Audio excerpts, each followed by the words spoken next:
Čaute bojovníci, zdravím vás z nášho Merána s týmto nádherným východom slnka a tým, že si dneska urobíme opäť nejaké to strihacie videjko, čo vás pravdepodobne bude zaujímať natoľko, že si to aj pozriete. Takže toľko. Ešte trošku si vychutnáme pohľad. A ideme na to. Pohľad číslo 2.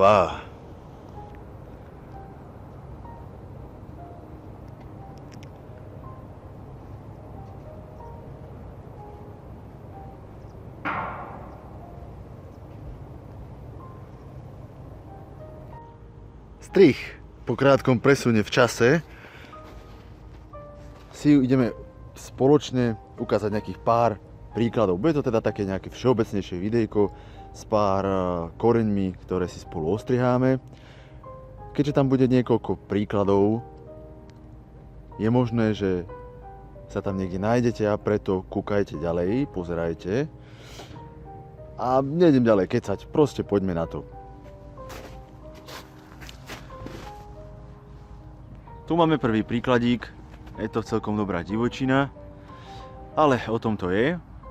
Tak čo s tým teda urobíme? No, prioritne by som sa zameral na to, akým spôsobom to rastie, to už viete. Potom by som si vyčistil nejako kmienok, hlavne tu dole, odkiaľ zvyknú byť bočné také výhonky, ktoré, keď to neočistíte, tak ich len tak ľahko proste môžete ich ľahko prehliadnúť a z nich vám potom bude zase dačo iné vyrastať a oslabíte celý ker, nehovoriac o chorobách. Takže čo v tomto prípade? Už sme teda pri hlave. Ja odstránim tento hnusný plast. Ten skriem. A pozrime si situáciu. Opäť si v hlave predstavme, čo chceme dosiahnuť v ďalšom roku. Čo je systém. Veľmi dôležité je tento prístup, pretože vďaka nemu budete plus mínus strihať s nejakou víziou a to je veľmi dôležité. Pretože inak, ako aj vidíte tu, ani ja som tu bol v roku 2010, ani po 10 rokoch tu nemáte nejakú stabilnú hlavu. Čiže chceme zastabilizovať hlavu, urobiť správny systém a podľa toho, s touto víziou v hlave, budeme teda strihať ďalej. V tomto prípade to znamená, že tu vidíte, máme jeden, druhý nejaký ten záložný čapík, kde už tu bol minulý rok, ktoré tu boli minulý rok ponechané, no nevyšli úplne fajn pri vylamovaní. Preto, keďže moja vízia je urobiť si jednoducho hlavu do budúcnosti, teda náš systém, z ktorého budeme časom profitovať, tak si tento letorast opäť zastrihneme na zálohu, čiže jedno, druhé viditeľné očko strih. A tu na tomto mieste máte starý. Ono niekedy tu zvyknú byť spiace očká, preto áno, odtiaľ to vám nič nevyrastie, pretože je to mŕtve, ale môžete si to nechať ako nejaký signál do budúcnosti, signál do času olamovania a budete vedieť, že aha, tento to tu nechal, pravdepodobne chce, aby som tu nechal nejaký ten na tejto strane, nejaký ten výhonok. Preto si ho ponechajte, je dobre umiestnený a ja tu vidím pár spiacich očiek. Čiže urobte si značku, aj keď je to síce mŕtve, nebude to záloha v pravom slova zmysle, ale bude to vaše vodítko, alebo pre toho, čo tu bude po vás na jar olamovať. Preto necháme tam, potom si zastriháme tie hnusné kúsky starého dreva, ktoré tu nemusia vôbec byť, ktoré aj tak len jednoducho zavadzajú. Potom tu hore máme ponechané dva letorasty. Keďže nevieme tu určiť, či to plní zásadu rodivosti, čiže jednoročné drevo na dvojročnom, tak preto toto nepoužijeme na to, aby sme dosiahli strápce. Preto to zostrihneme.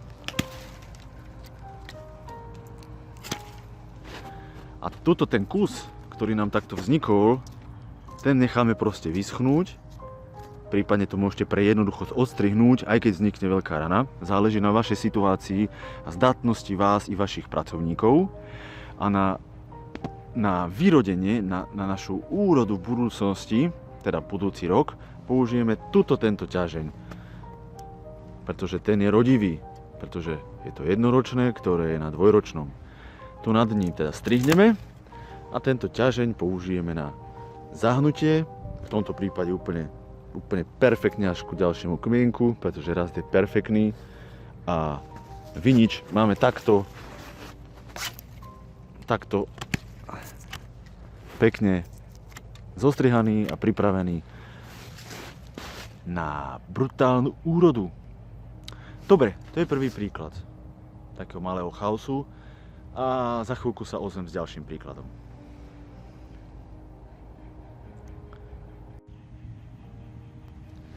A vlastne môžeme začať hneď vedľa, tiež taký zaujímavý príkladík. Upozorňujem, že toto je vinohrad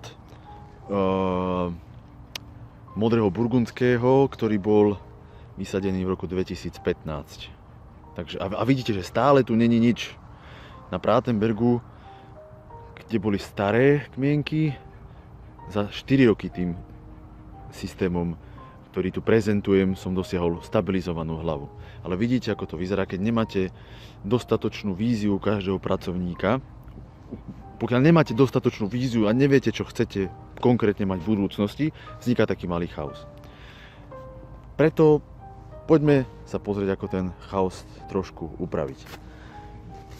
Tu dole máme rezervu, tá je OK. A ako tu docieliť hlavu? Hej? Že kde tu ideme urobiť hlavu? Ten, kto strihal minulé, tak ponechal zálohu tu, lenže tu nemá tá záloha zmysel. Je príliš vysoko, my potrebujeme mať hlavu cirka niekde v tejto oblasti. Tu keby sme mali hlavu, v tomto prípade v takto ťahaných drôtov by sme mali problém so zahýnaním. Preto my chceme hlavu mať cirka tu a tomu zodpovedá tento výhon, ktorý nám bude teda tvoriť našu budúcu hlavu. Je pekne aj nastavený. Preto necháme opäť jedno druhé viditeľné očko. Staré kúsky dreva zastrihneme, nech nás to proste nemýli. A vlastne budúci rok pôjde výhon takto a máme vybavenú hlavu. Pokiaľ samozrejme si budeme na to pri olamovaní a pri prácach dávať pozor a neprídeme o tie letorasty, ktoré stadiaľto budú vyrastať. Táto rezerva teda nemá žiaden zmysel tu v podstate není ani treba, nebudeme sa vôbec rozptylovať a preto to strihneme. Buď to strihnete tu do trojročného dreva, alebo to môžete strihnúť tu a tu a tu. Tak by to aj malo byť a časom to potom, keď to vyschne, odstrihnúť preč. Lenže tu je to opäť na vás. Keď chcete veci zjednodušiť, pretože nemáte povedzme čas tieto veci vysvetliť zamestnancom, tak je lepšie to proste zostrihnúť takto, celé preč. Pretože to bude jednoduchšie a každý bude tzv. Blbúvzdorne vedieť, že tu je niečo, na čo sa chcem koncentrovať. Ak si to ale robíte aj vy sami, tak to kľudne urobte tak, ako som ukázal predtým, pretože budete vedieť prečo a budete sa vedieť zariadiť aj pri vylamovaní v tom nasledujúcom roku vinohradníckom. Takže tak, vždycky myslíte na to. A teraz potrebujeme aj nejaké tie strapce. Tie strapce, hrozienko naše milované, si vybudujeme prostredníctvom tohto ťažňa. Tam ani není veľmi čo nejako hútať. Spĺňa našu zásadu, čiže jednoročné na dvojročnom, a tak ho zostrihneme. A keďže rast je úplne perfektný, tak ho dáme na celú dĺžku. Zostrihneme a potom uviažeme. Keď máte povedzme rast príliš veľký, môžete ho kľudne nechať aj povedzme niekde cez tú druhú hlavu. Áno, je to komplikovanejšie pri vylamovaní, no umožní vám to zbrzdiť rastu a tým pádom dať ten rast plus mínus do rovnováhy. V budúcnosti ukážem ešte jednu metódu, ale nie teraz pred Vianocami. Až potom budúci rok, keď sem ešte snáď dojdem. Takže tak. Ja skúsim nájsť zatiaľ nejaký iný príklad a zatiaľ odstrih. Tak, ďalší príklad nájdený a ten bude zaujímať rozhodne vás všetkých, pretože často sa na to proste pýtate ako pri tých mladých sadeničkách. Tak tu je jeden konkrétny príklad. A aspoň vám ukážem, aká je teda taká tá minimálna hrúbka, čo je veľmi dôležité na zapestovanie kmienka. Alebo na to, aby ste v tomto roku nezostrihli na 2 očka ďalej, ale aby ste ponechali letoraz, ktorý nám bude, teda ťažeň, ktorý nám bude v tom ďalšom roku tvoriť kmienok. Teda postupne tvoriť kmienok. Ako teda prvé si zhodnotíme na tom vzraste, či ten vzrast je dobrý, nedobrý, hrúbka dobrá, nedobrá. Pre porovnanie, toto je minimálna hrúbka toho ťažňa, ktorú by som teda odporučil mať v očiach, pretože pri tejto hrúbke minimálnej si môžete byť viac menej istí, že budúci rok budete mať celkom dobrý kmienok, ktorý nebude tenší než tie nové výhonky, ktoré z neho vyrastú. Toto je teda minimálna hrúbka, ešte aj pre porovnanie s nožničkami. A v tomto prípade, pri tejto hrúbke minimálnej, postupujeme nasledovne. Vidíte, že na tej malinkej hlavičke dole je proste bordel, kasíno. To si samozrejme trošku musíme upratať. Staré výhonky, respektíve staré kúsky dreva mŕtve dáme preč.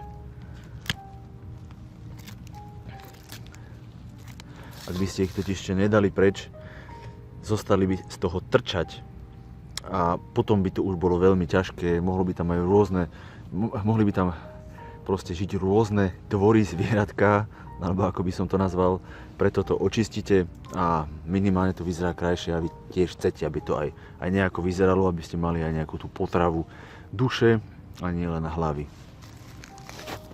A teraz, ako zostrihnúť? Ako to zostrihnúť? Pri tejto hrúbke odporúčam zostrihnúť to niekde tu.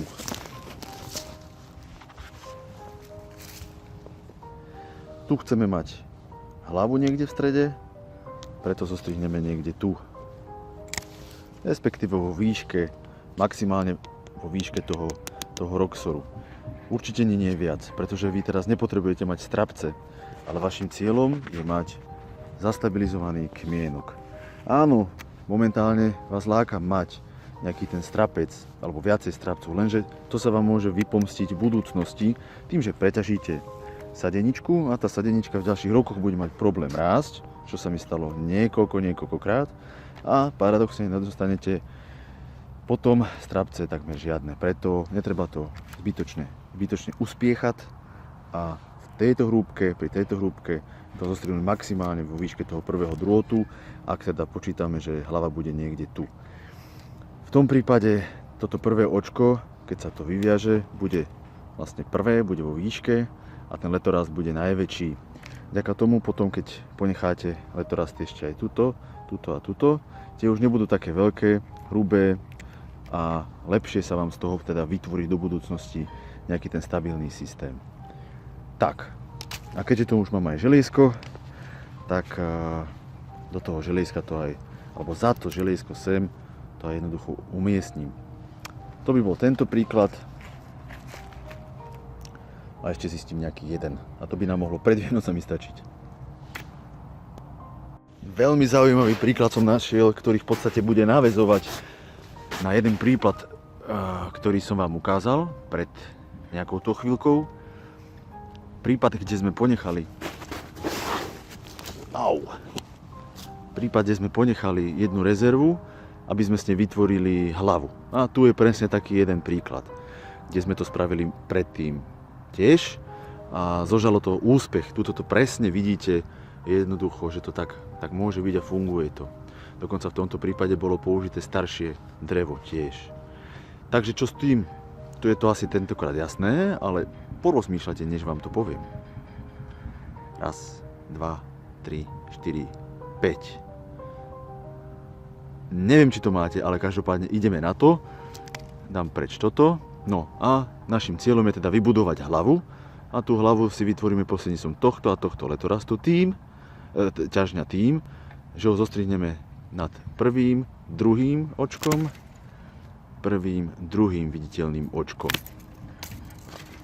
Keď sa nám dá, starý kúsok dreva odstrihneme preč, pretože my chceme robiť veci dobre, čisto, pretože v budúcnosti vám to prinesie výhody tým, že budete len chodiť a bum, bum, bum, bum, bum, cuk, cak, cak, cak, cak a ušetríte čas. Hlava je pripravená, krásne, perfektne pripravená. Sem. A teraz potrebujeme mať aj strapce nejaké. A tu použijeme to najbližšie, čo máme. A to je toto tu, čiže zostrihneme. A tento kúsok, tento ťažen jednoducho zahneme. Takto sa mi to veľmi nedá, pretože sedím na snehu, ale viete si to určite predstaviť. Čiže hlava a zároveň aj strapčeky. Samozrejme nezabudnite si pekne vyčistiť kmienok, pretože ste poriadni. A tak je to správne.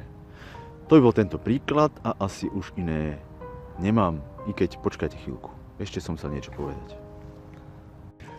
Už viem, čo som chcel povedať. No chcel som povedať, že teraz máme, tuším, 13.11. a ja zajtra odchádzam domov na Vianoce na dovolenku po 11 mesiacoch. Zároveň, to ale nie všetko, by som chcel oznámiť, že ak sa dá, ak korona dá, ak u nás zákony dajú, vyhlášky dajú, tak by som chcel, teda už je to predpripravené, uskutočniť nejakú tú vychádzku do sadu, kde by sme si spolu postrihali nejaký ten vinič, naučili sa spolu niečo nové. Čiže niečo ako nejaký taký seminár, ktorý vás teda bude zaujímať, keďže aj vy sa zaujímate o vinič a prácu s ním, keďže pozeráte tento kanál. Preto bude určite pre vás zaujímavé tam prísť. Bude to ale spoplatnené. Bližšie informácie by som ešte uviedol, ale to až kdesi neskôr, takže ďakujem za to, že nás, teda ma sledujete. Ďakujem vám za to, vás to baví, preto dajte mi lajky, komentáre, zdieľajte, nech si spolu profitujeme a majte pekné Vianoce. Pekné Vianoce, kolega. Ďakujem aj tebe. Tam nie, ale povedz to im. Pekné Vianoce. Stretneme sa v Banskej Štiavnici.